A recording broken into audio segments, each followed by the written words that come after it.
Okay, so it's January 4th, 2013, in the morning, and I'm heading out to work. And anyway, I've been doing a bit more reading about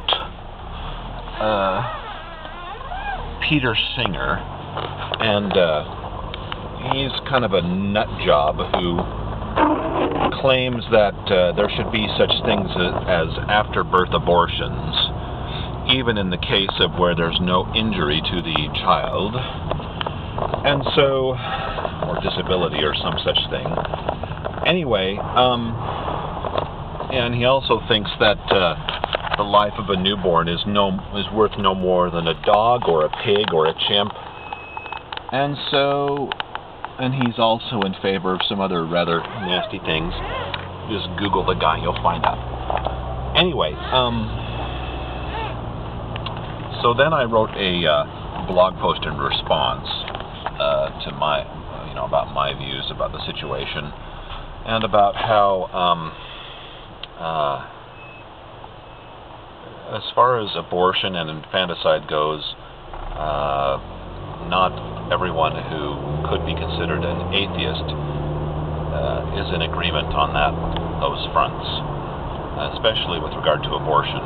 Infanticide is another issue where there's almost universal dislike of it, except for nut jobs like Peter Singer. But anyway,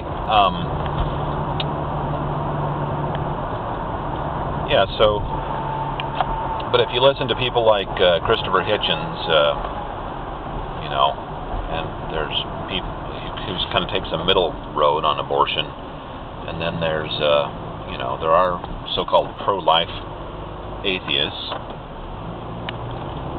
My view is sort of middle also, in that I think that first and second trimester abortions should continue to be legal. Third trimester should probably be illegal, and anybody who engages in an after-birth abortion should be put in jail. Yeah. So maybe that should include Peter Singer on that front. What do you think? So yeah. Then I came across this, some responses to Peter Singer, and there's this guy named who's a Jewish rabbi named Moshe Averick, and this guy doesn't like Singer, and I can see why. But then he kind of responds with his own bullcrap about how we get our morality from the Ten Commandments and from his view of God, and anyway, my basic response to the guy is that to people who think that we can only get our morals from religion or God is two things. One is religion is a natural phenomenon, and so any good that comes from religion just comes from basic human nature. All right, so. And the reason morality is getting a little bit better is because the in-group morality of humans is expanding. Okay? The technology that humans have come up with, kind of naturally, is helping to expand our in-group morality. All right? So, without God, is everything permitted? No. There is no God. Not everything is permitted. Therefore, no, my friends, not everything is permitted when there's no God, because there's already no God, okay? And only sociopaths and psychopaths are the people who lack morality. But, who gets to decide on what's moral? We do. And things like female genital mutilation and even male genital mutilation are evil in all countries. And this Jewish rabbi guy who I found responding to Singer, he doesn't talk about the immorality in Judaism of mass circumcision of young boys, infants, innocent infants who have a part of their penis forcibly mutilated or removed by crazed old men who think that they need to obey God, and to do so, to obey God, they have to mutilate the genitals of their kids. So that's not moral either, huh? And in that case, it's religion that serves as an enabling force for doing something that people wouldn't normally otherwise do. So yes, religion, because it's a natural phenomenon, and because it can result in some degree of social cohesion, can result in good things, but it can also result in bad things like suicide bombing, male and female circumcision, the Inquisition,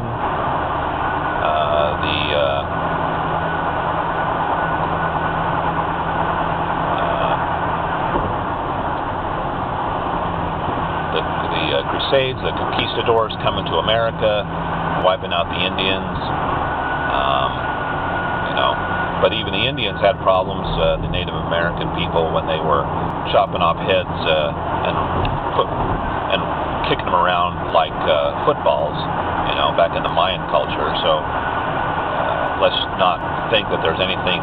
Let's not get sucked into the myth of the noble savage either. So anyway, I put on my blog about how Hitchens has, commented on his views on abortion, taking more of a middle route there where possible, and then also Sam Harris talking about how there's problems with moral and cultural relativism, and so when religious people get upset about seeing people who engage in this business of core cultural and moral relativism, that feeling is not, they can say, yeah, it's coming from my religion if they're God, but since God, there's no such thing as a personal God or whatever,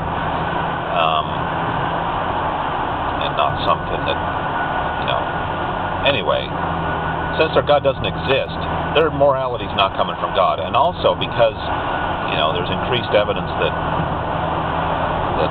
morality comes from genetics and so a combination of genetics and socialization, and maybe more genetics as we might realize, because if you do things like examine twin studies and check out the work of Steven Pinker on this. If you examine twin studies, you'll see that people have an awful lot of shared personality traits that you wouldn't otherwise think would be attributed to genetics.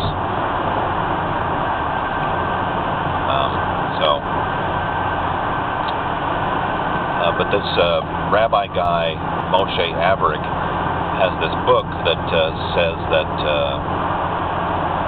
he's criticizing something about the illusory world of atheism. Anyway, and then he has talks about the so-called scientific basis of belief in God and stuff like that. And so, anyway, the guy, while I may agree with his criticism of Singer, I agree with it from from several standpoints. One is I'm not afraid to state that I have built-in morals. Okay, a built-in moral compass, put there by evolution, natural selection, and socialization. And that compass is indicating to me that Peter Singer has gone way off the rails. So I agree with Averick on that. But when he says that science would lead us to a God, well, then I have to ask, which God? The Mormon God? Do you believe that your God literally had sex with Mary, the mother of Jesus? Well, did you know that Mormon people believe that, or at least their leaders did and wrote about it?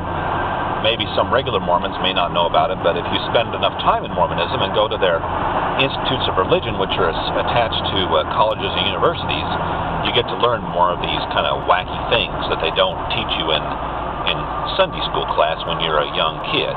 Okay, when you're a young kid, they say, "Oh, Jesus loves you and stuff like that. But when you go to get to BYU and get to be in more of an adolescent and adult and realize that you're a human being who has sexual organs, Mormon Church is not too happy about that.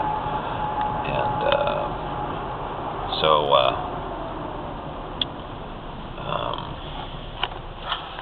so is your God the Mormon God? Did your God have sex with Mary, the mother of Jesus? Does your God live on the planet and or star of Kolob, or near Kolob, or on Kolob? Kind of two different stories in the Mormon scriptures on that front. If not, then you're an atheist with regard to the God of Mormonism. And is that illusory? I don't think so. And also, do you believe that Muhammad is God's messenger? And that Muhammad flew up on a winged horse into heaven? If you think it's all metaphorical, well, that's not what the Muslims believe, okay? So, is your atheism on that front illusory? I don't think so. So anyway, stop mutilating the genitals of kids. How about that? And there's plenty of people who were so-called atheist with regard to various gods, including yours, and yet they're perfectly moral people, with families, family values. Family values. People enjoy love and relationships, and they want us to, succeed and continue and grow. And, I don't think nihilism is an appropriate response, not for atheists, not for anyone.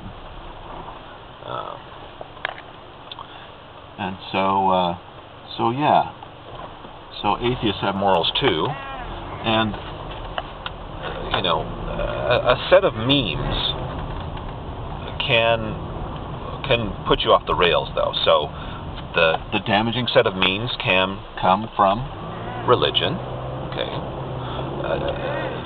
Damaging sets of memes can also exist in other forms. So, for example, in the anthropology departments at many colleges, many universities, there is a lot of cultural relativism that goes on, and basically apology for the bad things that tribal societies do to each other and to their own members.